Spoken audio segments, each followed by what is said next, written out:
Sean todos bienvenidos a nuestra comunidad de relatos de terror. Por favor, recordá dejar tu like y comentar para que estas historias puedan llegar más lejos a otros fanáticos como nosotros. Personalmente voy a estar leyendo todos los comentarios para saber si te gustó este relato. No olvides suscribirte para disfrutar de cada historia. En la descripción de este relato voy a brindar mis cuentas, donde si querés, podés apoyar el crecimiento de este canal. Cada aporte, por más mínimo que sea, me ayuda mucho a poder seguir generando este contenido. Ahora, comenzamos con esta historia. Bajo las pirámides. Relato de H.P. Lovecraft y Harry Houdini. El misterio llama al misterio. Desde el momento en que se expandió mi fama por obrar hechos inexplicables, me he topado con sucesos e historias de lo más inverosímiles, que, gracias a mi renombre, la gente ha vinculado a mis intereses y actividades. Unos eran triviales e irrelevantes, otros profundamente dramáticos e intrigantes. Alguno ha dado lugar a experiencias raras y peligrosas, y los ha habido que me han involucrado en largas investigaciones científicas e históricas. He hablado y seguiré hablando con entera libertad sobre muchas de estas cosas. No obstante, existe una que ahora cuento a regañadientes y únicamente tras una entrevista torturante y persuasiva por parte de los editores de esta revista, a cuyos oídos han llegado algunos rumores sobre la historia que les narraron otros miembros de mi familia. Lo que he callado hasta ahora tuvo lugar durante mi visita no profesional a Egipto hace ya 14 años, y no he contado nada al respecto por diversos motivos. Por una parte, no me gusta explotar ciertos hechos verdaderos e indiscutibles en unas condiciones que obviamente desconoce la muchedumbre de turistas que hormiguea entre las pirámides. Se trata de unas condiciones que ocultan, según parece y con sumo cuidado, las autoridades del Cairo, que no pueden ignorarlas en su totalidad. Por otra parte, no me gusta recordar un suceso en el que mi propia y fantasiosa imaginación pudo haber desempeñado un papel tan importante. Lo que vi, o lo que creí ver, no ocurrió. ¿Qué duda cabe? No obstante, se debe ver como el resultado de mis lecturas recientes por aquella época sobre egiptología, unidas a las especulaciones a las que el ambiente dio pie con toda la naturalidad del mundo, semejantes estímulos imaginativos, alentados por la emoción que produjo por un suceso en sí bastante terrible, favorecieron a todas luces el notorio horror de esa grotesca noche de hace tanto tiempo. En enero de 1910, había finalizado un compromiso profesional en Inglaterra y firmé un contrato para llevar a cabo una gira por los teatros australianos. Me dejaron un amplio margen de tiempo para trasladarme, así que decidí que le convertiría en su mayor parte en la clase de viaje que me interesaba. En compañía de mi esposa fui cómodamente al continente y embarqué en Marsella, en el vapor de la P&O Malowa, con rumbo a Port Said. Desde allí mi intención era visitar los principales lugares históricos del Bajo Egipto, antes de continuar hacia Australia. La travesía en sí fue agradable y estuvo salpicada con algunas de esas incidencias divertidas que le suceden a un escapista fuera de su trabajo. Yo había querido ir de incógnito para disfrutar de una travesía en calma, pero terminé por traicionarme a mí mismo debido a un compañero de profesión cuyas ganas de asombrar al paisaje con trucos de lo más corriente me impulsaron a repetir y superar sus hazañas de tal forma que al final destruyó mi intención de mantener el anonimato. Cuento esto por sus consecuencias finales, que debía haber previsto antes de darme a conocer en un barco lleno de turistas a punto de desplegarse por el valle del Nilo. Al final logré anunciar mi identidad allí a donde fuese, lo cual nos privó a mi esposa y a mí mismo del apacible anonimato con el que habíamos soñado. Así pues, Viajando para satisfacer mi curiosidad, tuve que ser yo mismo objeto de curiosidad. Habíamos llegado a Egipto en búsqueda de impresiones pintorescas y místicas, pero encontramos muy poco de todo aquello una vez que el barco, al fondear frente a Port Said, desembarcó a sus pasajeros en pequeñas lanchas. Dunas bajas de arena, boyas oscilantes en los bajíos y un pequeño distrito europeo monótono y anodino, salvo la estatua del gran Deleuze, lo cual aumentó nuestro deseo de encontrar algo más digno de nuestro interés. Tras hablarlo un poco, decidimos ir al Cairo y a las pirámides. Después, continuaríamos hasta Alejandría, donde tomaríamos el barco australiano y disfrutaríamos de cualquier imagen grecorromana que pudiese presentar esta antigua metrópoli. El trayecto en tren resultó bastante soportable y solo duró 4 horas y media. Vimos mucho del canal de Suez, pues seguimos su trazado hasta llegar a Ismailía. Luego disfrutamos del antiguo Egipto echando un vistazo al restaurado canal de agua dulce excavado durante el Imperio Medio.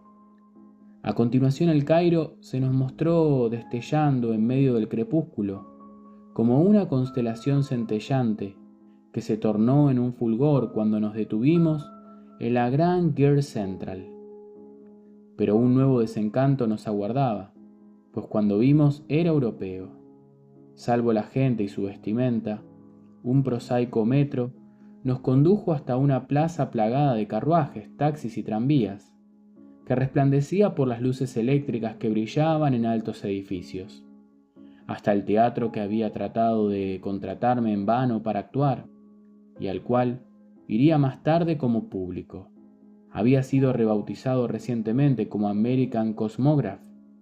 Nos hospedamos en el Hotel Sharped, donde llegamos en un taxi que circuló como un rayo por anchas calles del elegante diseño.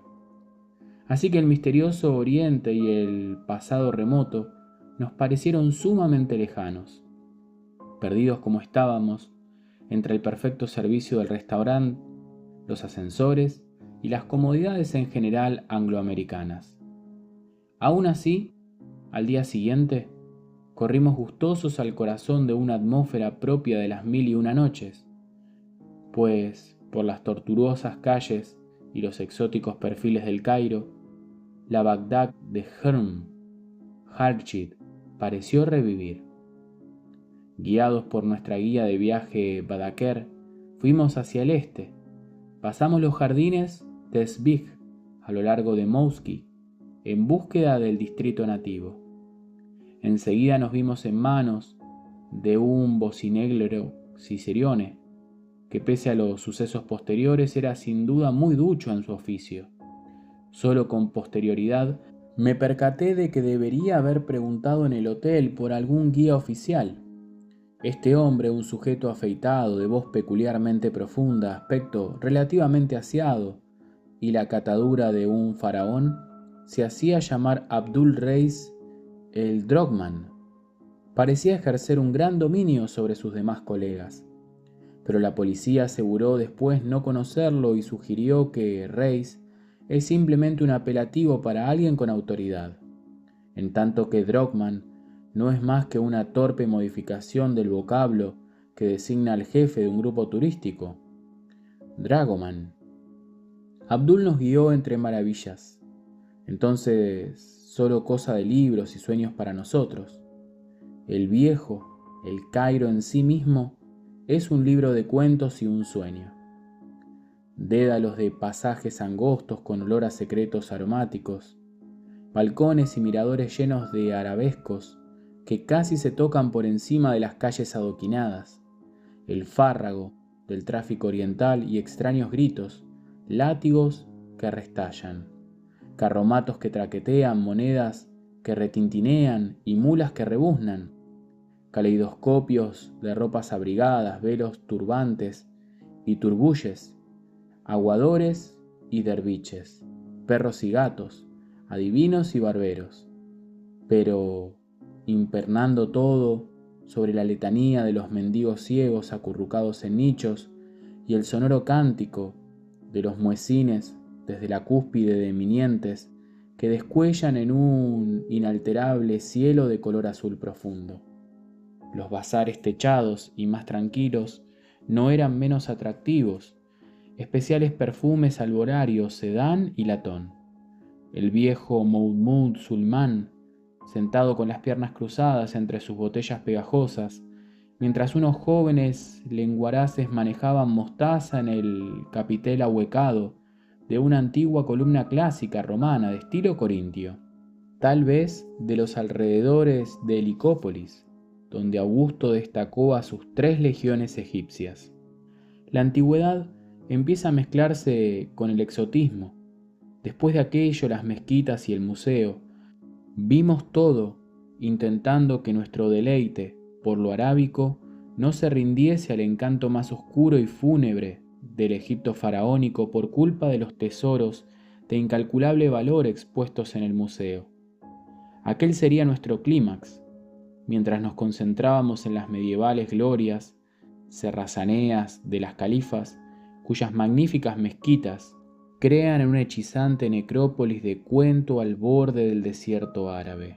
Finalmente Abdul nos llevó por la Sharia Mohammed Ali hasta la antigua mezquita del sultán Hassan, rodeada por torres, más allá de la cual se inicia el pasaje escalonado entre muros que conduce a la poderosa ciudadela, erigida por el propio Saladino con piedras de pirámides olvidadas. Ya se ponía el sol cuando trepamos por el cantil y rodeamos la moderna mezquita de Mohammed Ali, y miramos abajo, desde el vertiginoso parapeto que da el místico El Cairo, todo oro, con sus cúpulas labradas, sus jardines flameantes.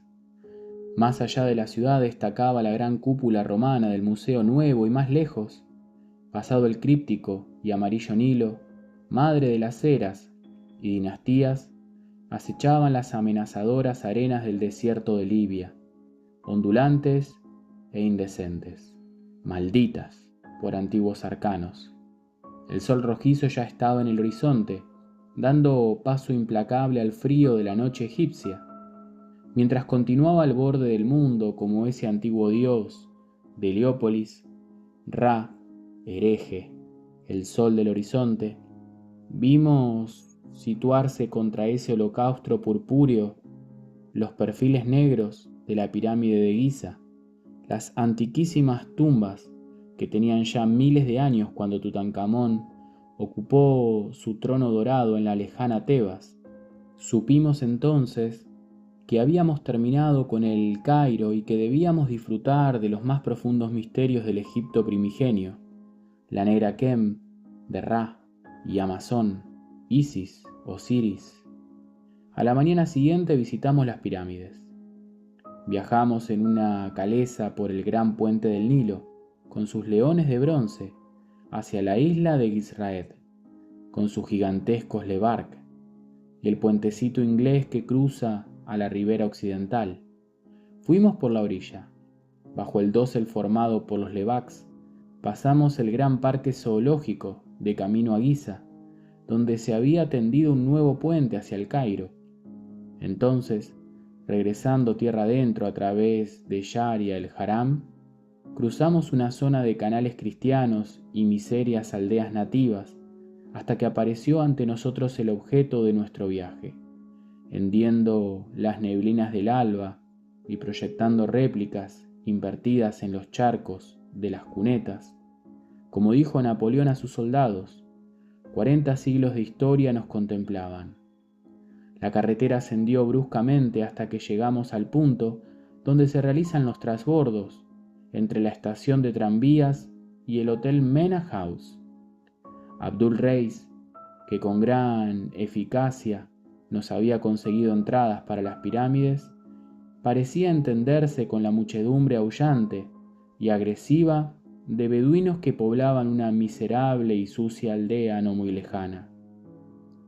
Se dedicaban a acosar como moscardones a los viajeros, pero los mantuvo a raya y nos consiguió un par de camellos, mientras que él montaba un burro y dejaba la guía de nuestros animales a un grupo de hombres y muchachos que demostraban ser más caros que útiles.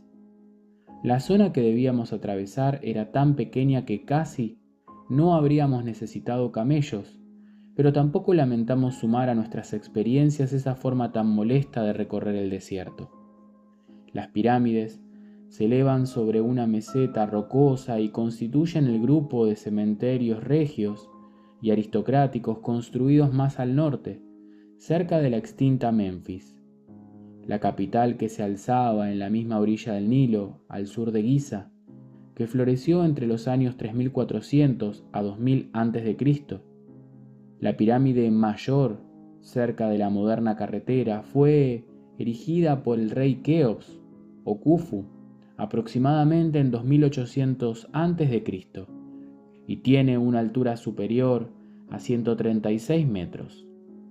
Al sudoeste de la misma se encuentran una tras otra la segunda pirámide, levantada una generación más tarde por el rey Kefren, y parece más grande, pero es algo más pequeña, y el efecto óptico se debe a su situación en un terreno más elevado. Por último tenemos la tercera pirámide, mucho más pequeña. La construyó en torno al 2700 a.C. el rey Micerino, no lejos del borde de la meseta, al este de la segunda pirámide, con el rostro seguramente alterado para hacer un colosal retrato del rey Kefren. Su real restaurador se halla la monstruosa esfinge muda, sardónica y sabia más allá de la memoria humana. En varios sitios existen pirámides menores y restos de otras de su clase. Toda la meseta se encuentra perforada por las sepulturas de dignatarios de rangos inferiores al rey. Estas últimas se denominaron en un principio mastabas. Son estructuras de piedra con forma de banco situadas sobre las fosas fúnebres muy profundas, tal y como se descubrió en otros cementerios menfitas y como se reproduce en la tumba de Perneb en el Museo Metropolitano de Nueva York. Sin embargo, en Giza el tiempo y los expolios han borrado cualquier vestigio visible de esto y solo las tumbas excavadas en la roca, las tapadas por la arena o las despejadas por los arqueólogos, se conservan como testimonio de que sacerdotes y parientes ofrendaban alimentos y oraciones al Ka, o principio vital del difunto que permanecía. Las pequeñas tumbas tienen capillas en sus mástabas o superestructuras de piedra. Sin embargo, las capillas mortuorias de la pirámide, donde descansa el faraón, eran templos aparte, situado cada uno al este de su correspondiente pirámide y unidos mediante una calzada a un propilio de la gran capilla de acceso en el límite de la meseta rocosa. El propilio de la segunda pirámide, casi enterrada por los desplazamientos de la arena, se abre bajo tierra al sudoeste de la Esfinge. Tradicionalmente se apoda el Templo de la Esfinge, y tal vez debería ser oficialmente llamada así porque la Esfinge representa a Kefren, constructor de la segunda pirámide. Existen historias inquietantes sobre la Esfinge y cómo era antes de Kefren, pero sean cual fueren sus facciones, el faraón la sustituyó por las suyas para que pudiesen ser contempladas sin temor por los hombres. En este propilio se halló la estatua a tamaño real, hecha de diorita, de Kefren ahora en el Museo del Cairo. Es una estatua que me hizo estremecer al verla. Dudo que el edificio haya sido del todo excavado, pero en 1910 la mayoría del mismo aún estaba enterrada, con el acceso bien cerrado de noche. Las obras corrían a cargo de los alemanes. La guerra u otras razones debían de haberlas interrumpido. Daría lo que fuese, tras mi experiencia y ciertos rumores beduinos, considerados infundados o desconocidos por los cairotas, por saber qué ha ocurrido con un pozo abierto o en un pasadizo transversal, en donde las estatuas del faraón fueron encontradas en una extraña yuxtaposición con estatuas de babuinos. La carretera que recorrimos esa mañana, con nuestros camellos, trazaba una curva cerrada y dejaba a la izquierda los cuarteles de madera de la policía. La estafeta de correos, los almacenes y las tiendas Se dirigía al sudeste, en una vuelta completa que escalaba por la meseta rocosa y nos ponía de cara al desierto, al abrigo de la gran pirámide. Tras esa ciclópea edificación, bordeamos la cara oriental y quedamos frente a un valle de pirámides menores, más allá del cual el eterno Nilo rielaba al este del desierto inmortal y reverberaba al oeste. Las tres grandes pirámides se hallaban muy cerca, la mayor desnuda en todo revestimiento, exponiendo su mole de grandes rocas. Las otras dos, en cambio, mantenían en algunos lugares la ingeniosa protección que en tiempos les brindaba un aspecto liso y acabado. Descendimos hacia la Esfinge y permanecimos sin decir nada bajo la magia de esos terribles ojos que nada ven. En su vasto pecho de piedra apenas sí podíamos ver el emblema de Ra-Artje, el cual hizo que se atribuyese erróneamente la Esfinge a una dinastía posterior. Aunque la arena tapase la tablilla que sostenía entre sus enormes zarpas, recorrimos lo que había grabado Tutmosis III y el sueño que tuvo cuando aún era príncipe. La sonrisa de la Esfinge nos desazonaba y nos hizo especular sobre la leyenda según la cual existen pasadizos subterráneos, excavados por debajo de la monstruosa criatura, y que descienden hacia profundidades que nadie se atreve a intuir. Profundidades conectadas con arcanos más antiguos que la dinastía egipcia descubierta, que guardaban una siniestra relación con la persistencia de dioses anómalos, con cabeza de animal del antiguo panteón nilolítico. También en ese momento me planteé una pregunta sin fundamento cuyo espantoso significado no se me revelaría hasta horas más tarde. Otros turistas comenzaban a adelantarnos ahora, así que fuimos hacia el templo de la Esfinge, devorado por la arena, a casi 50 metros del sudoeste de lo que antes mencioné como la gran puerta de la calzada que conduce a la capilla mortuoria de la segunda pirámide situada en la meseta. En su mayoría aún se hallaba enterrada, y pese a que desmontamos y fuimos por un moderno pasadizo hasta el corredor de alabastro y el salón de columnas, tuve la sensación de que ni Abdul ni el encargado alemán nos habían enseñado todo. A continuación visitamos la meseta de las pirámides y contemplamos la segunda pirámide y las peculiares ruinas de su capilla mortuoria. Al este la tercera pirámide con sus pequeños satélites situados al sur y la capilla oriental, las tumbas de roca y las excavadas de la cuarta y quinta dinastía, por no mencionar la célebre tumba de Campbell, cuyo oscuro foso se hundía a lo largo de 18 metros hasta un siniestro sarcófago que uno de nuestros camelleros despejó de la engorrosa arena tras un vertiginoso descenso con una soga. Nos llegó el griterío en torno a la gran pirámide, donde los beduinos atosigaban a un grupo de turistas ofreciéndoles para guiarlos hasta la cúspide o para mostrarles su rapidez haciendo solitarios viajes hacia arriba y abajo. Cuentan que la plusmarca de ascenso y descenso es de 7 minutos, pero muchos robustos jeques e hijos de jeques nos aseguran que podrían dejarlo en 5 con el adecuado empujoncito de un generoso Bakesh. No les dimos el citado empujoncito, aunque dejamos que Abdul nos llevase arriba, donde la vista fue de una magnificencia sin par. No solo incluía el Cairo lejano y brillante con su coronada ciudadela contra el fondo de colinas violetas y doradas, sino todas las pirámides del distrito menfita, desde Abu Roush al norte de Dayur al sur, la pirámide escalonada de Shakra, que marca la evolución de la mastaba más baja de la auténtica pirámide, se distinguía seductoramente en la lejana arenosa.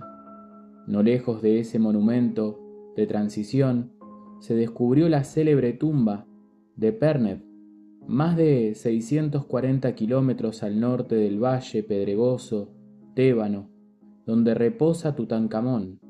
Una vez más, el respeto reverencial me obligó a callar. La perspectiva de semejante antigüedad, junto con los secretos que parecían guardar y amontonar los monumentos, me imbutían de un sentido de reverencia e inmensidad que ninguna otra cosa en este mundo podría haber logrado. Cansados por el ascenso y de los oportunos beduinos, cuyos actos parecían saltarse todas las reglas del buen gusto, omitimos la agotadora entrada de los estrechos pasadizos inferiores de las pirámides, aunque vimos que algunos de los turistas más atrevidos iban a reptar por el más poderoso monumento de Keops. Cuando despedimos y pagamos a nuestra escolta local, ya de regreso al Cairo con Abdul Reis, nos arrepentimos de nuestra omisión. Contaban cosas asombrosas de pasajes inferiores de las pirámides que no están en las guías, cuyos accesos habían sido cegados y ocultados por los arqueólogos que los habían descubierto y empezado a explorar, pero que ahora no decían ni mu. Como es natural, esos rumores eran infundados, pero resultaba curioso ver con qué insistencia se prohibía a los visitantes entrar de noche a las pirámides, recorrer los pasadizos más inferiores y la cripta de la Gran Pirámide. Tal vez, en este último caso, era por el temor al efecto psicológico que el visitante se siente atrapado bajo un colosal macizo de sillares sólidos, sin más salida al mundo cotidiano que ese simple pasadizo, por el que únicamente se podía ir a rastras y que un accidente o jugarreta podría taponar. Aquello nos parecía tan raro y fascinante que decidimos visitar de nuevo la meseta de las pirámides en cuanto pudiéramos, ocasión que llegó mucho antes de lo que me imaginaba. Aquella tarde los miembros de nuestro grupo se sentían muy cansados después del agotador programa del día, así que me fui yo solo con Abdul Reis a pasear por el pintoresco barrio árabe. Aunque lo hubiese visitado a la luz del día, quería contemplar las callejas y los bazares en la oscuridad, cuando sombras profundas y suaves resplandores podrían añadirle encanto y un aspecto fantástico. Había menos lugareños, pero aún eran muchos y ruidosos. Nos encontrábamos entonces con una banda de bulliciosos beduinos en el Skaden Nain, o bazar de los letoneros.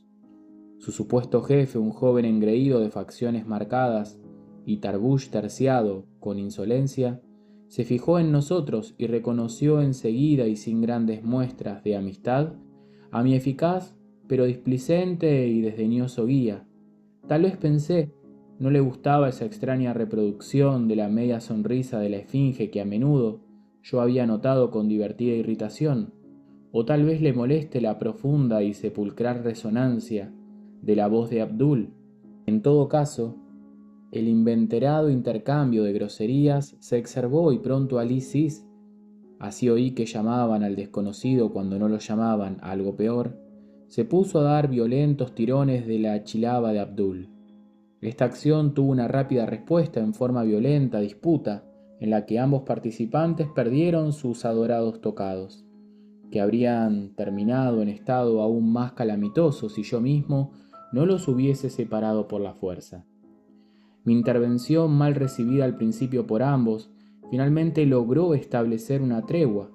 Cada una de las partes beligerantes recompuso con aire sombrío su talante y vestimenta. Entonces su actitud pasó a ser la de una dignidad tan profunda como repentina y cerraron un curioso pacto de honor, que era una costumbre invertida en el Cairo, según supe después. Era un trato para dirimir sus diferencias con una pelea a puñetazo limpio en lo alto de la Gran Pirámide, cuando se hubiese marchado el último turista de los que acuden a admirarla bajo la luz de la luna. Cada luchador irá con un grupo de padrinos y aquello se solucionaría mediante asaltos, del modo más civilizado posible. La forma de plantear aquello excitaba enormemente mi interés de algún modo.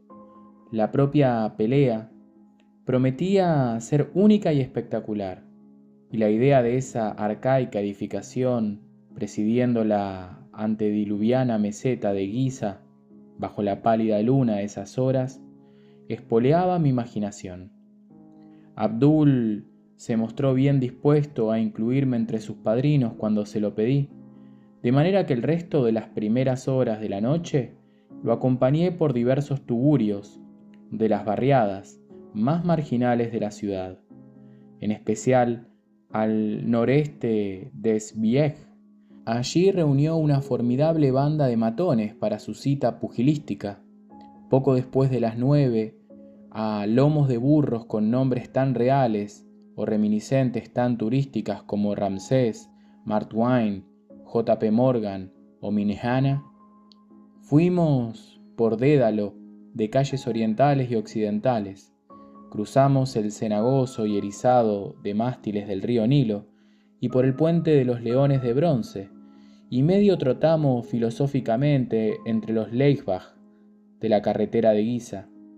El viaje duró unas 2 horas, al término de las cuales pasamos junto al último de los turistas de regreso, saludamos al último tranvía y nos quedamos a solas con la noche, el pasado y la luna espectral.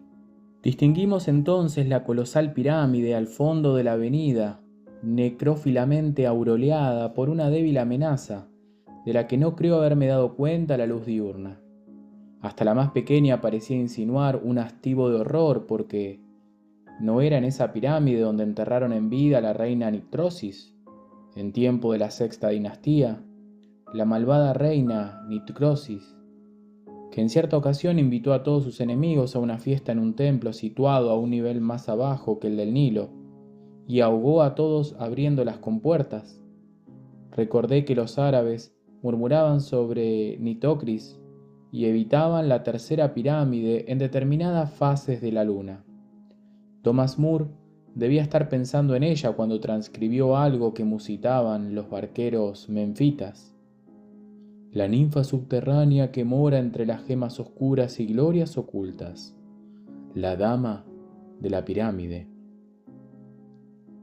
Aún era pronto, pero Alicis y los suyos se habían adelantado, ya que vimos las siluetas de sus burros contra la meseta desierta de Kart-Jeram, de camino mísero a asentimiento árabe, que nos dirigíamos cerca de la Esfinge, en vez de seguir la carretera principal hacia Mena House, donde algunos de los adormilados e ineficaces policías podrían habernos visto y detenido.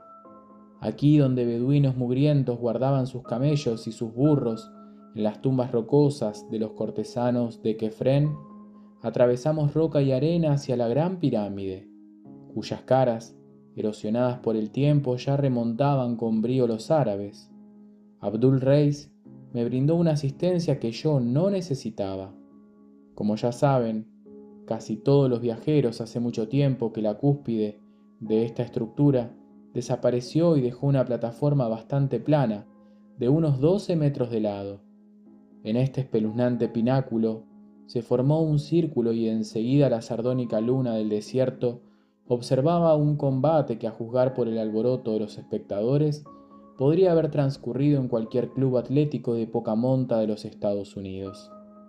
Mientras observaba, sentí que no faltaban allí algunas de nuestras costumbres menos deseables, ya que cada porrazo, cada finta y cada parada eran claramente un ardid para un ojo como el mío, no del todo inexperto. La lucha finalizó en muy poco tiempo y, pese a mi repugnancia entre los métodos, no pude evitar sentir una especie de orgullo de patrocinador cuando Abdul fue proclamado vencedor. La reconciliación fue portenciosamente rápida, y entre cánticos, la confrontación y los brindis que siguieron, apenas pude creer que se hubiesen producido una riña. Sorprendido creí ser yo el blanco de la atención de los antagonistas, y gracias a mis ligeros conocimientos de árabe, me pareció que hablaban sobre mis habilidades profesionales y sobre mis fugas de todo tipo de grilletes y encierros. Lo hacían en un tono que no solo mostraba un sorprendente conocimiento, sino una hostilidad y escepticismo obvios en cuanto a mis proezas como escapista. Poco a poco me di cuenta de que la antigua magia de Egipto no se había esfumado del todo, y que habían subsistido subrepticiamente entre los felas fragmentos de una extraña y secreta tradición y ciertas prácticas sacerdotales, hasta el punto de que las habilidades de un jaudi o mago extranjero no se tomaban a bien y eran rechazadas de plano. Pensé, en cuanto me recordaba Abdul, mi guía, de voz grave, a los viejos sacerdotes egipcios o a los faraones, o a la sonriente esfinge, y aquello me maravilló. De pronto, sucedió que en un segundo demostró que mis reflexiones no iban erradas, y me hizo maldecir mi estupidez por haber aceptado los sucesos de la noche como algo distinto al vacío y malicioso disfraz que en esos momentos resultó ser. Sin previo aviso y como respuesta a alguna seña de Abdul, toda la banda de beduinos cayó sobre mí y recurriendo a fuertes sogas, me maniataron e inmovilizaron como nunca en mi vida dentro o fuera del escenario. Al principio luché, pero pronto me di cuenta de que ningún hombre puede enfrentarse a más de 20 bárbaros fornidos. Tenía las manos atadas a la espalda, las rodillas dobladas hasta el límite, las muñecas y los tobillos ligados con cuerdas que no cedían. Me amordazaron y me vendaron bien los ojos. Después, mientras los árabes me cargaban a hombros e iniciaban el arduo descenso de la pirámide, oí a mi guía Abdul burlarse y reírse a sus anchas, con su voz profunda mientras me aseguraba que mis poderes mágicos pronto se enfrentarían a una prueba suprema que borraría rápidamente cualquier orgullo que pudiera haber conquistado gracias a mis éxitos sobre los retos planteados en América y Europa. Me recordó que Egipto es muy viejo, que está plagado de misterios exclusivos del país y antiguos poderes que ni siquiera conciben los actuales expertos, cuyos ingenios siempre habían fracasado al intentar atraparme. No podría decir lo lejos o en qué dirección me llevaron, pues en aquellas circunstancias me fue imposible formar un juicio preciso. Aún así, sé que no pudo ser una gran distancia porque mis portadores en ningún momento apretaron el paso, sino que fue un simple paseo y cargaron conmigo un lapso muy corto de tiempo. Esta integrante brevedad es lo que me hace estremecer al pensar en Giza y en su meseta, pues a uno lo agobia la sospecha de la cercanía entre las rutas turísticas cotidianas de algo que existía ya entonces y que debe seguir existiendo todavía. No se manifestó en un principio la maligna anormalidad de la que hablo. Tras depositarme sobre una superficie que noté como arenosa y no de piedra, mis captores me rodearon el pecho con una soga y me arrastraron unos metros hasta una abertura desigual, abierta en el suelo por la que luego me bajaron a mano sin contemplaciones. Durante un tiempo que se me hizo eterno, fui golpeando las paredes irregulares de piedra de un ángulo pozo excavado que tomé por una de las muchas fosas sepulcrales de la meseta, hasta que la asombrosa profundidad casi increíble dio al traste con aquella conjetura. El horror de la experiencia crecía cada segundo que pasaba, que un descenso a través de pura roca sólida pudiera ser tan prolongado sin alcanzar el mismo núcleo del planeta, y que una cuerda hecha por el hombre pudiera ser tan larga como para descolgarme a esas profundidades, aparentemente insondables y paganas. Era tan increíble que estaba más dispuesto a poner en duda mis sentidos embotados que a aceptar aquello.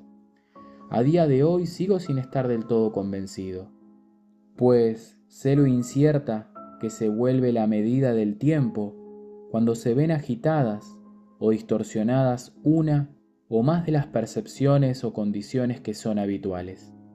Pero sí estoy seguro de que fui consciente hasta cierto punto, y al menos no incorporé desmesurados fantasmas de la imaginación a una imagen bastante horripilante ya de por sí, y que todo se explica por algún tipo de ilusión cerebral que nada tiene que ver con una alucinación genuina. Pero nada de eso causó en mi primer desmayo. El terrible tormento se produjo gradualmente, y el aviso de los terrores posteriores procedió del notable aumento de la velocidad del descenso. Ahora llegaba muy deprisa, esa soga eterna. Yo me rozaba cruelmente contra las paredes del pozo ásperas y estrechas, mientras descendía a una velocidad vertiginosa. Mi ropa estaba hecha jirones, y pese al dolor cada vez más intenso e insoportable, sentía que la sangre me resbalaba por todo el cuerpo. Además, me venía al olfato una amenaza indefinible. Era un insidioso hedor a infiltraciones y putrefacción que, curiosamente, no se parecía a nada que hubiese olido antes y me traía un leve recuerdo a especias e inciensos, lo que le añadía un toque burlón. Entonces se produjo el cataclismo mental. Era horrible, espantoso, más allá de cualquier descripción coherente, pues pertenecía enteramente al campo anímico, no a nada que pueda detallarse o ser descrito. Era el colmo de la pesadilla y la consumición de lo diabólico. En un instante descendía yo agónicamente por aquel pozo angosto que me torturaba como si tuviese 1.000.000 de colmillos. Al siguiente momento volaba con alas de murciélago por las cimas del Averno, caía y oscilaba a través de incontables millas de espacio mohoso e incalable, alcanzándome como en un torbellino hasta pináculos inconmensurables de gélido éter. Luego caía boqueando hacia nádires de vacíos inferiores, venenosos y nauseabundos. A Dios gracias que me desvanecí y eso me libró de aquellas desgarradoras furias que me rasgaban la conciencia y casi habían quebrado mis facultades, destrozando mi espíritu como arpías. Esta liberación, aunque breve, me dio la fortaleza y la cordura para resistir aquellas sacudidas de pánico cósmico, aún mayores que acechaban y murmuraban en el camino aún por delante.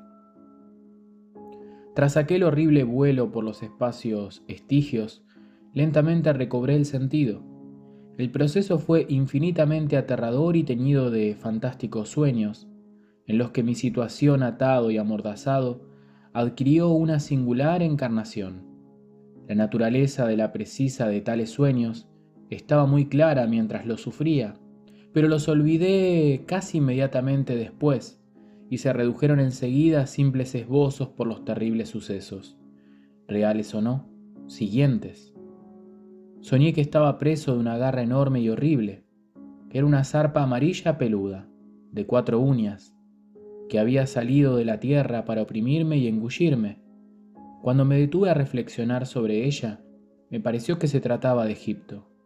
En aquel sueño repasé lo sucedido durante las semanas previas y me vi atraído y enredado poco a poco, sutil e insidiosamente por el espíritu infernal y maligno procedente de la hechicería nilótica más antigua, por algún espíritu que vivía en esas tierras antes de que el hombre y seguirá allí cuando éste ya haya desaparecido. Vi el horror y la dañosa antigüedad egipcia y la horrenda alianza que ha tenido siempre con las sepulturas y los templos de la muerte. Vi procesiones fantasmales de sacerdotes con cabezas de toro, halcón, gato e íbice. Marchaban sin fin por dédalos subterráneos y avenidas de propóleos titánicos, junto a los cuales el hombre es poco más que una mosca, ofrendando sacrificios inenarrables a dioses inconcebibles. Colosos de piedra desfilaban en la noche eterna y guiaban a rebaños de risueñas androsfinges por orillas del interminable río de brea estancada. Y tras todo aquello vi la inefable malignidad de la primigenia, negra y amorfa, necromancia, manoseando con codicia mi espalda en las tinieblas, tratando de ahogar al espíritu que se había atrevido a burlarse de ella emulándola. En mi cerebro embotado se formó un melodrama de rencor siniestro y persecución.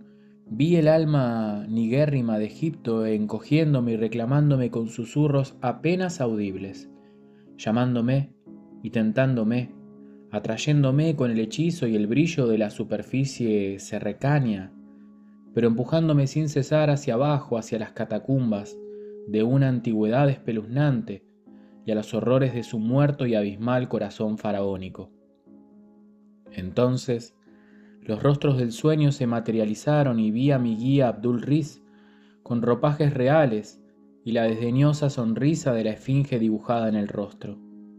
Comprendí que esas facciones eran las de Kefren el Grande, que erigió la segunda pirámide esculpiendo el rostro de la esfinge como el suyo y levantando el titánico templo de entrada del cual los arqueólogos creen que tiene muchos corredores abiertos bajo la críptica arena y la silenciosa roca.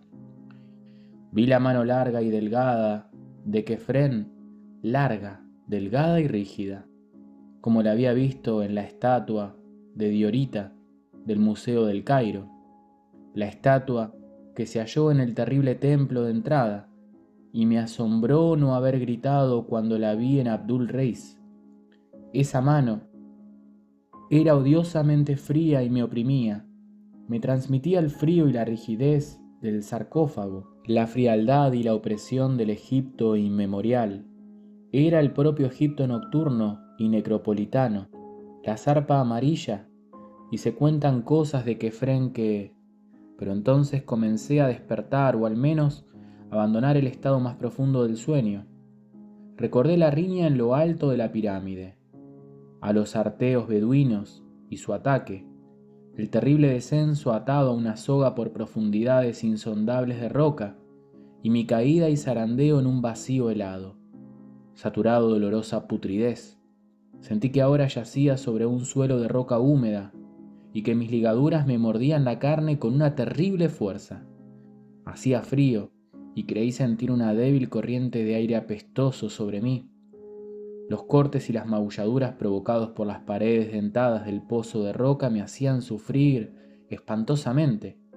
El dolor crecía hasta una aguda, punzante o ardiente por alguna casuística cualidad de la débil corriente, y el simple hecho de rodar sobre mí mismo bastó para que todos los huesos me palpitasen con una agonía indescriptible. Mientras giraba, sentí que tiraban desde arriba.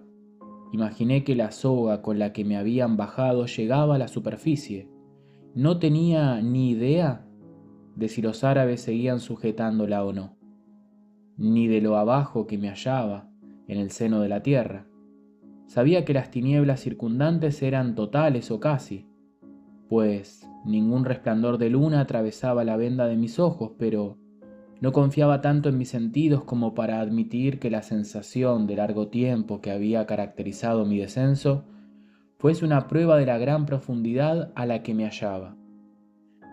Sabiendo al menos que estaba en un lugar de grandes dimensiones, tras haber llegado allí desde la superficie por una abertura en la piedra, situada justo encima, conjeturé con muchas dudas que mi tal vez prisión podría ser el propilio del viejo Kefren, el templo de la Esfinge, tal vez algún pasillo interior que los guías no me habían enseñado durante mi visita matutina y del que podría escapar sin problema si hallaba el camino hasta el acceso cerrado. Podría consistir en un paseo por un laberinto, aunque no peor que otros retos que había superado antaño. El primer paso consistía en liberarme de mis ligaduras, de la mordaza y la venda. Sabía que esto no sería un gran problema, pues expertos más dichosos que aquellos árabes habían intentado toda clase de trabas conocidas sobre mí durante mi dilatada y variada carrera como escapista, y mis métodos jamás me fallaron. Entonces se me ocurrió que los árabes podían estar aguardándome y atacarme a la entrada, debido a la certeza de mi probable escapatoria de las ligaduras, lo cual ocurriría si agitaba la cuerda, que seguramente tenían entre las manos. Como es natural, esto podía tener mucho que ver con el hecho de que el lugar de mi encierro fuese sin duda el templo de la Esfinge de Kefren. La abertura en el techo, donde quiera que estuviese, no podía estar muy lejos de la moderna entrada ordinaria, cerca de la Esfinge, aunque en realidad estuviese muy lejos de la superficie, pues el área total conocida no era tan enorme. No había visto ningún acceso durante mi visita diurna, pero sabía que estas cosas suelen quedar fácilmente bloqueadas por la arena. Pensando en aquello, tumbado y atado sobre el suelo rocoso, casi olvidé el terror del descenso abismal y las cavernosas sacudidas que me habían dejado en coma. Mi cerebro trabajaba ahora para burlar a los árabes, y por tanto decidí liberarme en cuanto pudiese, pero evitando tironear de la soga para no revelar un eficaz o problemático intento de zafarme de las ligaduras. Sin embargo, aquello era más fácil de decidir que de llevar a cabo. Unos tanteos iniciales dejaron claro que poco podía hacer sin sacudirme mucho, así que no me sorprendí cuando tras una contorsión bastante enérgica, sentí las vueltas de soga suelta que se amontonaban sobre mí y a mi alrededor. Pensé que sin duda los beduinos habían sentido mis movimientos y, soltado su extremo de la soga para correr a la verdadera entrada del templo y aguardarme allí con intención de matarme.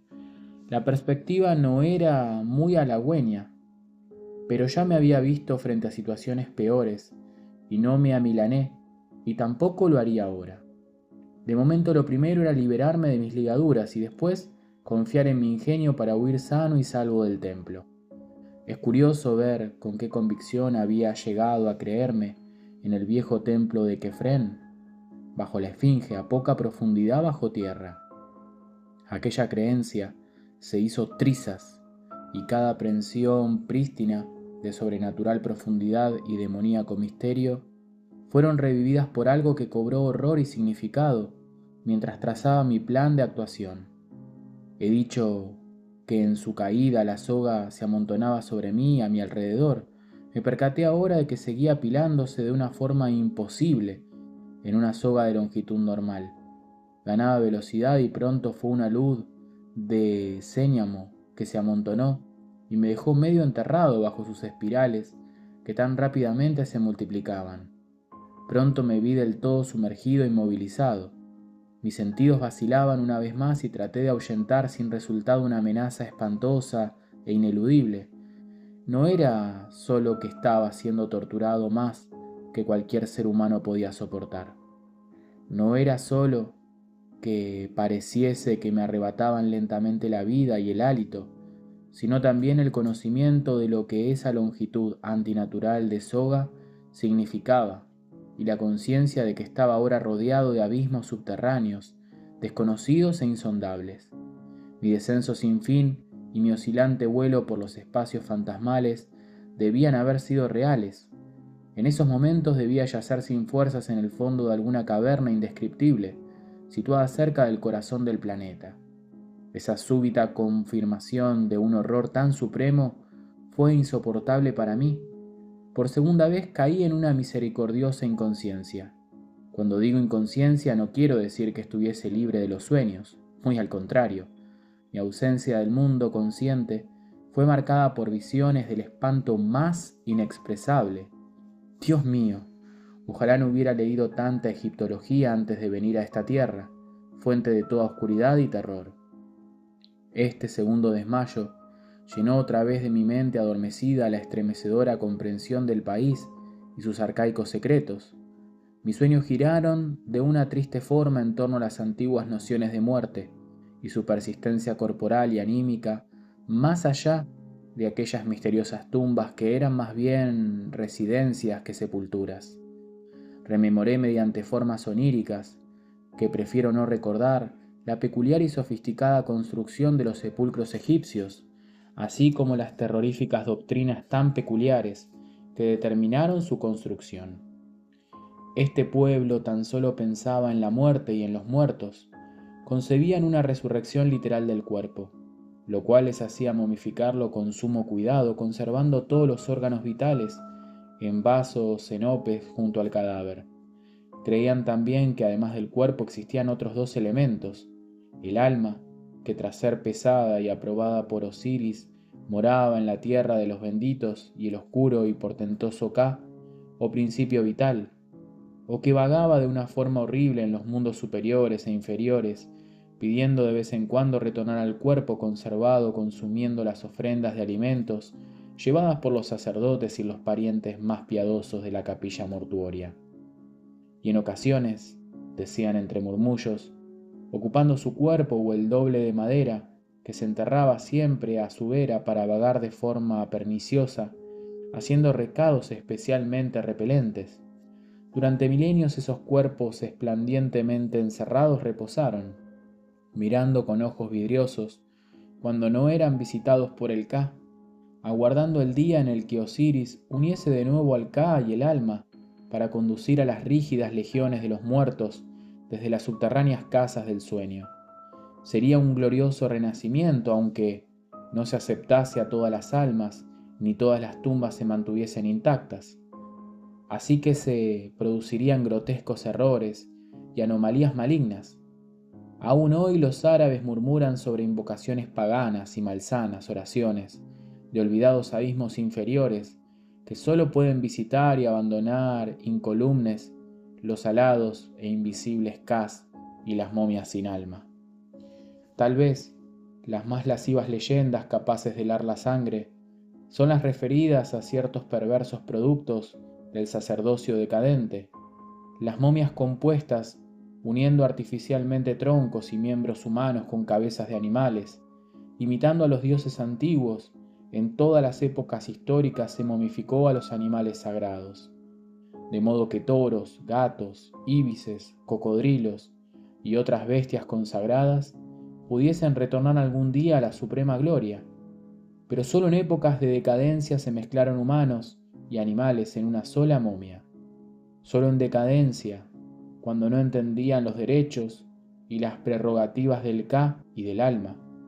Lo que sucedió a aquellas momias compuestas, no sé cuánta, al menos en público, y es cierto que los egiptólogos no han encontrado ninguna.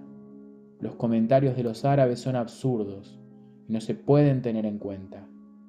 Incluso insinúan que el viejo Kefren, el de la Esfinge, la segunda pirámide y el gran templo de entrada, vive muy debajo de tierra, casado con la reina monstruo, Nitocris, y gobierna las momias que no son hombre ni animal. Soñé con Kefren, su cónyuge y su extraño ejército de muertos híbridos, así que me alegra que los detalles del sueño hayan desaparecido de mi mente. La peor de todas las visiones se relacionaba con una ociosa pregunta que me había planteado la víspera al observar el gran acertijo tallado en piedra del desierto, y me pregunté a qué profundidad ignotas podía estar secretamente unido el templo cercano. Esta pregunta inocente y sin fundamento entonces tenía el sueño un significado de locura frenética e histérica.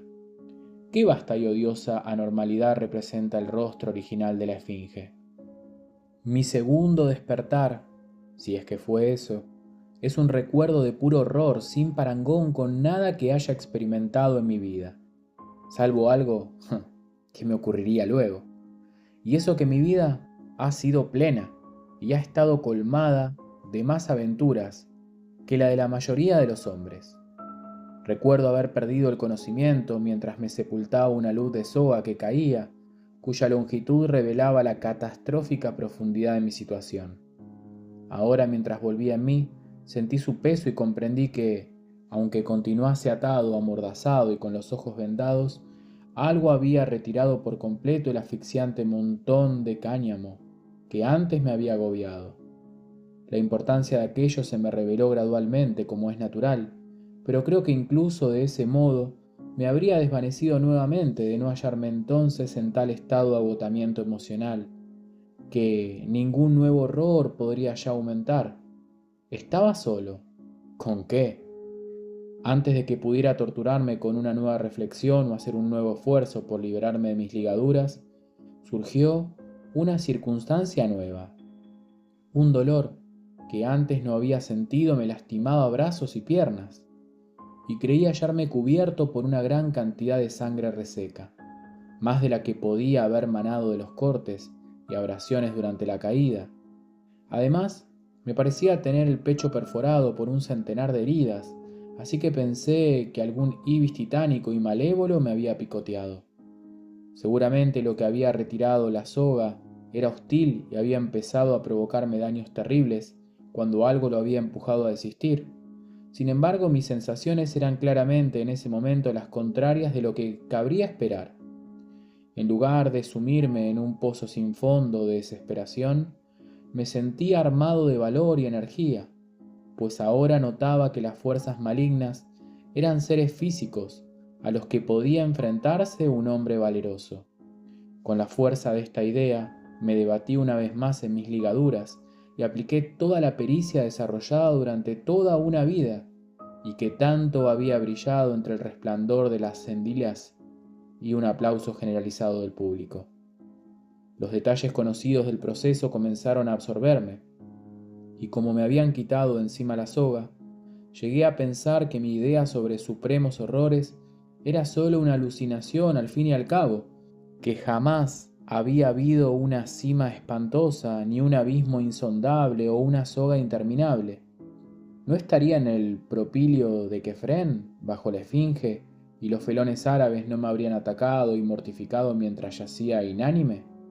Aún así debía liberarme, desatarme, quitarme la mordaza y la venda de los ojos para ver cualquier rayo de luz que pudiese filtrarse desde un punto cualquiera. Entonces podría disfrutar luchando contra enemigos malvados y traidores.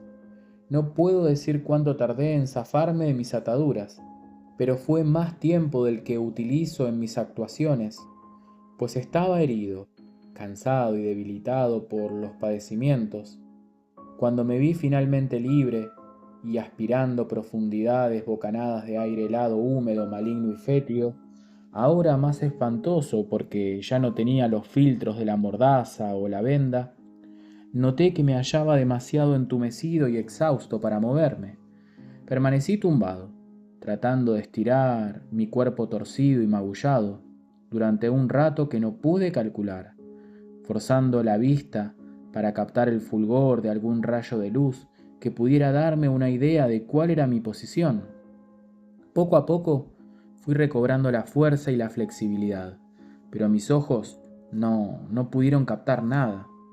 Mientras tropezaba al incorporarme, miré de inmediato en todas las direcciones, pero no encontré nada, a excepción de una negrura de ébano tan intensa como si aún siguiera con los ojos vendados. Probé las piernas ensangrentadas bajo los pantalones rasgados y vi que podía caminar, aunque no sabía hacia dónde ir. Lo importante era no errar y alejarme de este modo de la entrada. Así pues, me detuve a sentir la fría y hedionda corriente de aire con olor a natrón, corriente que en ningún momento había dejado de percibir, suponiendo que su lugar de procedencia debía ser la entrada del abismo. Traté de situar ese hito y caminar hacia allí sin desviarme. Había traído una caja de cerillas, incluso una pequeña linterna eléctrica, pero los bolsillos de mi roto y desgarrado atuendo, como es natural, se habían vaciado hacía mucho de aquellos pesados artículos. Mientras caminaba con cuidado a través de la oscuridad, la corriente aumentó y se hizo más ofensiva, hasta que pude sentirla como un chorro tangible de detestable vapor brotando de alguna abertura, como el humo del genio de la vasija del pescador, de aquel cuento oriental. Oriente, Egipto. Sin duda esa oscura cuna de civilización aún era el manantial de horrores y maravillas inenarrables. Cuando más reflexionaba sobre la naturaleza de este aire de la caverna, más me inquietaba porque, aunque antes y pese a su olor había considerado su origen al menos como una pista indirecta para llegar al mundo exterior, ahora comprendía bien que aquella emanación sin freno no debía estar mezclada ni guardar relación alguna con el limpio aire del desierto líbico, sino que era algo vomitado desde siniestras cimas aún más inferiores. Entonces es que había estado caminando en la dirección equivocada. Tras un instante de reflexión decidí no volver sobre mis pasos. Lejos de la corriente no sería posible orientarse, pues el suelo bastante llano carecía de cualquier configuración que permitiese tener referencias. En cambio, si seguía la extraña corriente lograría llegar a algún tipo de abertura, gracias a cuya entrada quizás podría rodear los muros hasta el lado opuesto de aquella ciclópea estancia, imposible de recorrer de otra manera. Podía fracasar y no lo dudaba. Veía que esto no formaba parte del propilio de Kefren que veían los turistas, y me asaltaba la idea de que este salón en concreto pudiera no ser conocido ni para los arqueólogos que únicamente los curiosos y malvados árabes que me habían apresado habrían encontrado. En ese caso, ¿habría alguna puerta para salir a un sitio conocido o simplemente al aire libre? ¿Qué pruebas tenía de que me hallaba en el propiolio antes de todo? Por un momento mis especulaciones más locas volvieron a acosarme, y pensé en aquella mezcla tan real de impresiones, descanso, suspensión en el aire, la soga, mis heridas, o los sueños que solo podían ser sueños. ¿Terminaría allí mis días? ¿O realmente podría considerarme con suerte si aquel momento era el de mi muerte? No podía responder a ninguna de aquellas preguntas, solo podía esperar hasta que el destino hizo que por tercera vez me quedase inconsciente.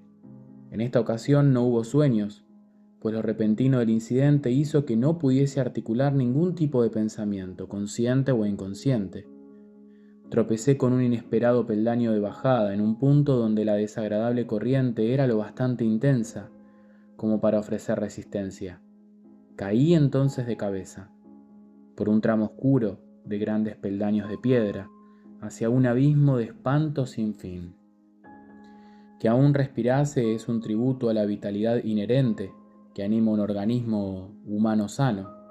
Suelo recordar esa noche y sentir un toque de auténtico humor en aquellos reiterados lapsos de inconsciencia. Son períodos cuya sucesión me recordaba los zafíos melodramas cinematográficos de la época. Claro que tal vez esos lapsos reiterados no tuvieron lugar nunca, y que todos los detalles de esta pesadilla subterránea simplemente se deban a los sueños de un prolongado coma que se inició bajo los efectos de mi descenso a ese abismo y finalizó por obra del bálsamo reparador del aire exterior y el sol naciente que me halló tendido en las arenas de Guisa ante el rostro de la gran esfinge, sardónico y bañado por el amanecer.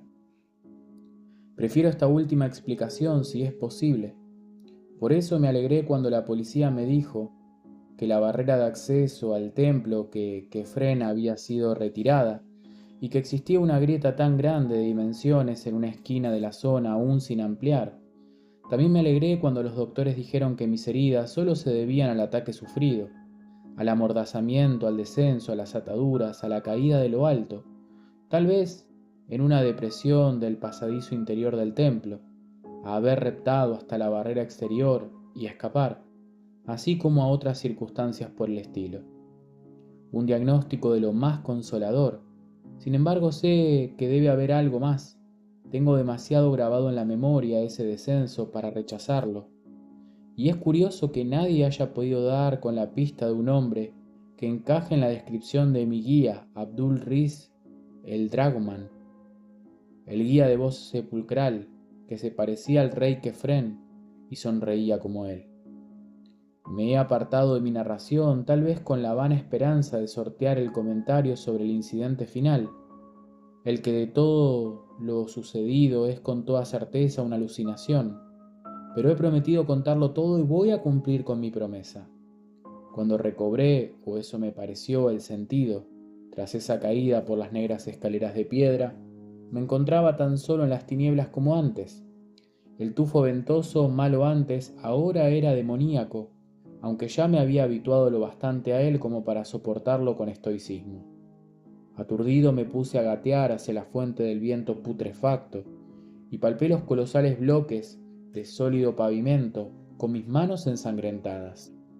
En cierta ocasión me golpeé la cabeza contra algo duro y, cuando lo toqué, supe que era una columna, de un tamaño asombroso, cuya la superficie estaba cincelada con gigantescos jeroglíficos, bien perceptibles al tacto. Arrastrándome fui dando con otras inmensas columnas separadas a distancias impenetrables, hasta que de pronto captó mi atención algo que me había rondado el subconsciente desde mucho antes que mis oídos conscientes lo percibiesen. De alguna cima aún más honda en las entrañas de la tierra, brotaban unos sonidos acompasados y definidos, que no se parecían a nada que yo hubiese oído hasta entonces. Supe casi intuitivamente que eran muy antiguos y ceremoniales. Mis numerosas lecturas de egiptología me hicieron asociarlo con la flauta, la zambuca, el sistro y el tímpano. En su sonar zumbar, replicar y batir acompasado sentí un elemento de terror más allá de cualquiera de los conocidos en la tierra. Era un terror especialmente separado del miedo físico, que impulsaba a apiadarse de nuestro planeta, que en sus profundidades albergaba horrores tales como los que debían corresponder a aquellos estruendos egipánicos. Los sonidos aumentaban de volumen y comprendí que se acercaban.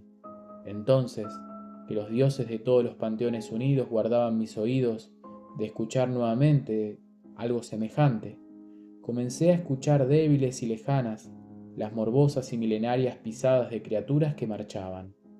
Era horrendo que pisadas tan dispares pudiesen mover con una cadencia tan perfecta.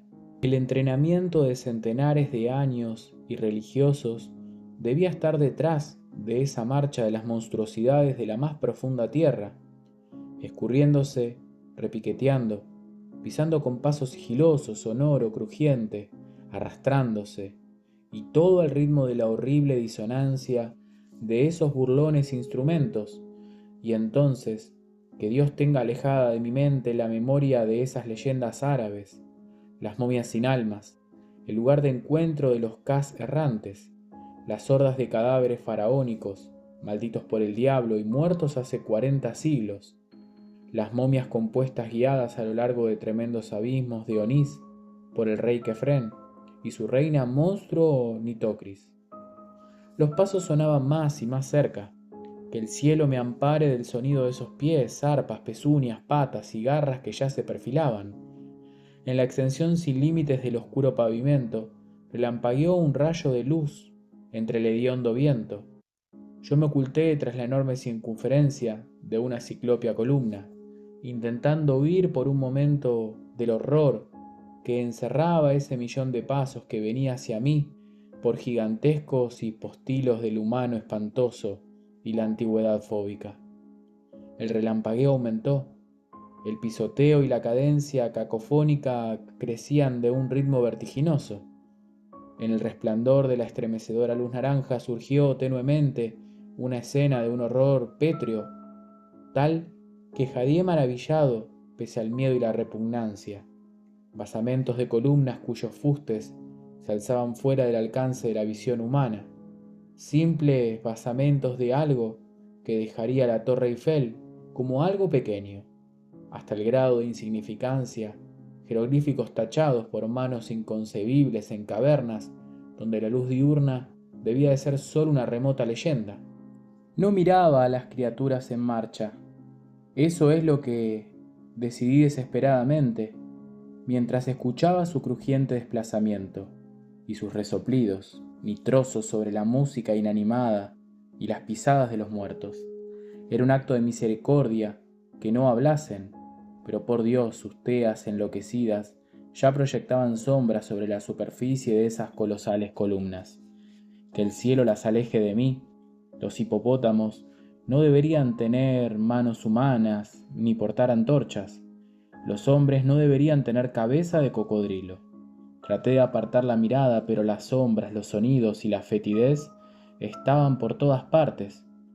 Recordé en ese momento algo que solía hacer en medio de las pesadillas semiconscientes de mi infancia, y me puse a repetir para mis adentros: es un sueño, pero de nada sirvió, así que solo pude cerrar los ojos y elevar una plegaria.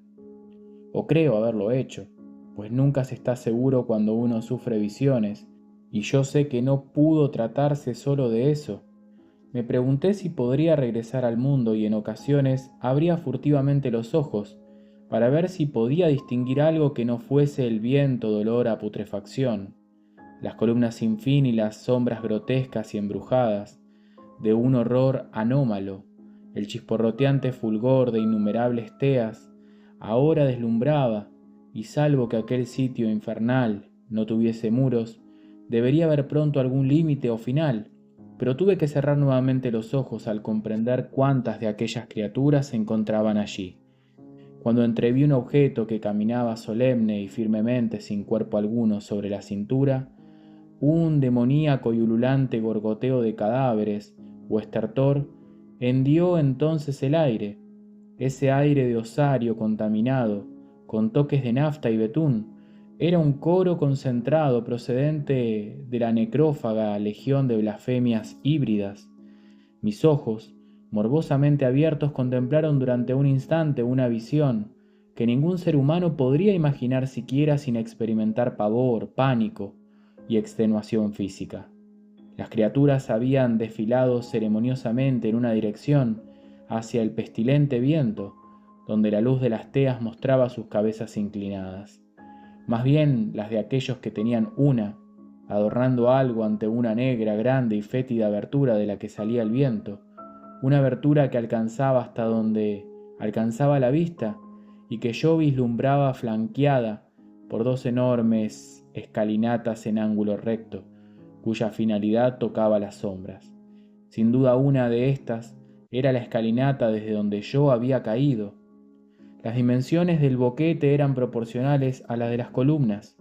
Una casa normal habría cabido allí y un edificio público corriente se podría haber desplazado con facilidad a través de él. Era una superficie tan enorme que con solo mover los ojos se podía tomar nota de sus límites. Tan grande y tan odiosamente oscura, tan infecta. Justo enfrente de esa bostezante puerta de Polifemio, las criaturas arrojaban objetos, sin duda sacrificios u ofrendas religiosas a juzgar por sus gestos. Kefren era su cabecilla, el rey Kefren o el guía Abdul Riz sonreía con desprecio, coronado con un pskent dorado, y entonaba interminables fórmulas con la voz cavernosa de los muertos. Junto a él se arrodillaba la bella reina Nitocris, a la que vi de perfil un instante, dándome cuenta de que el lado derecho de su rostro había sido devorado por ratas u otros necrófagos, y cerré los ojos cuando vi que era lo que arrojaban a la hedionda abertura o a la posible deidad que lo ocupaba. A juzgar por lo elaborado de esta adoración, se me pasó por la imaginación que la oculta deidad debía de ser de suma importancia. ¿Sería Osiris, o Isis, Horus, o Anubis, o algún inmenso dios desconocido de los muertos, aún más importante y elevado? Existe una leyenda según la cual se erigieron terribles aras y colosos en honor de un dios desconocido antes de que los conocidos fueran adorados. Entonces, mientras me armaba de valor para observar la arrobada y sepulcral adoración que realizaban aquellas indescriptibles criaturas, se me vino a la cabeza una forma de huir. La estancia se hallaba en penumbra, y las columnas estaban entre sombras. Al estar todas y cada una de esas criaturas de la multitud pesadillesca entregadas a estremecedores arrebatos de adoración, podría reptar hasta hacer una de las escalinatas y subirla sin ser visto, confiando después en la suerte y en mi habilidad como escapista para arreglármelas en niveles superiores. No lo sabía ni había pensado mucho en dónde me hallaba. Por un momento me divirtió planear en serio una fuga de algo que sabía que se trataba de un sueño.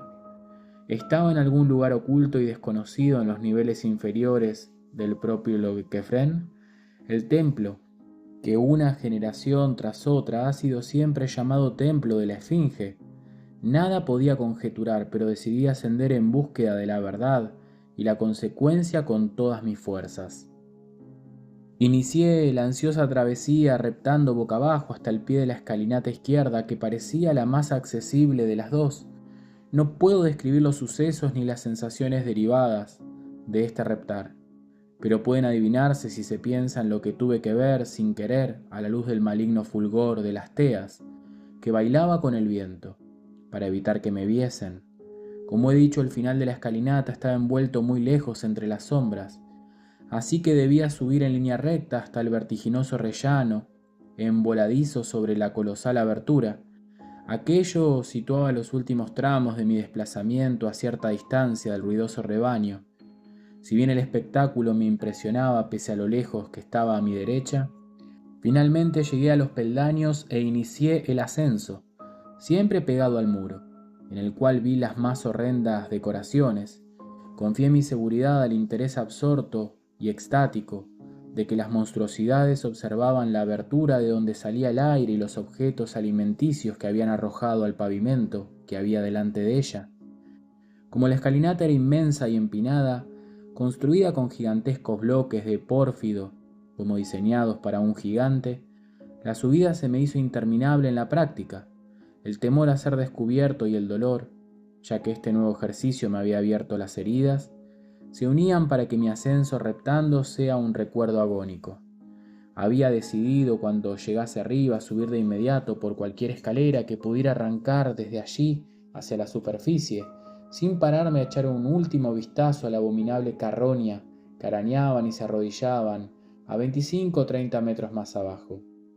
No obstante, yo ya casi había llegado al final de la escalera, una súbita repetición de aquel estruendoso gorgoteo de cadáveres o estertor del coro cadavérico que reveló por su cadencia ceremonial que yo no había sido descubierto ni habían dado ninguna voz de alarma, me hizo detenerme y escudriñar con cuidado por encima del parapeto. Las monstruosidades aclamaban algo que había salido de la nauseabunda abertura para agarrar la infernal ofrenda. Era algo muy pesado, incluso visto desde mi altura, amarillento y peludo, dotado de una superficie de movimiento nervioso. Era tal vez tan grande como un hipopótamo de grandes dimensiones.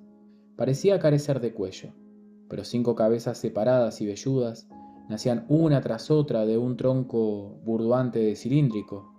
La primera muy pequeña, la segunda bastante grande, la tercera y la cuarta iguales, las más grandes de todas y la quinta casi tan pequeña como la primera.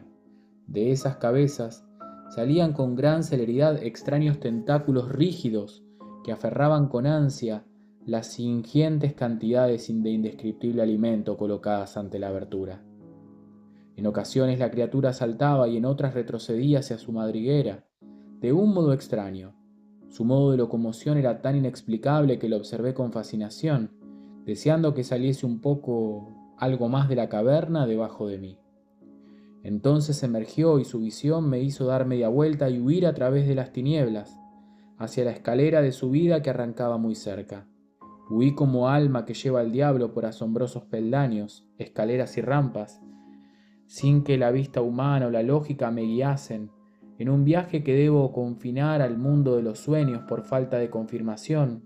Tuvo que ser un sueño, o al amanecer jamás me habría encontrado respirando en las arenas de Giza, ante el rostro burlón y bañado por el alba de la gran esfinge. La gran esfinge, Dios mío, esa absurda pregunta que me planteé durante la bendita y soleada mañana de la víspera.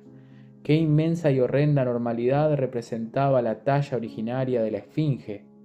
Maldita sea la visión, fuese o no un sueño, que me reveló el horror supremo, el desconocido Dios de los muertos, que se relame las colosales fauces del abismo insospechado, alimentándose de los espantosos bocadillos, de paradojas sin alma, que no tendrían que existir, el monstruo de las 5 cabezas que emergió, el monstruo de 5 cabezas tan grande como un hipopótamo, el monstruo de 5 cabezas y lo que era simplemente su garra delantera. Pero sobreviví y sé que fue solo un sueño. Fin de este relato. Gracias por acompañarme en esta historia. Espero que la hayan disfrutado tanto como yo al leerla. Pronto nos encontraremos en la siguiente aventura. Hasta entonces, felices pesadillas.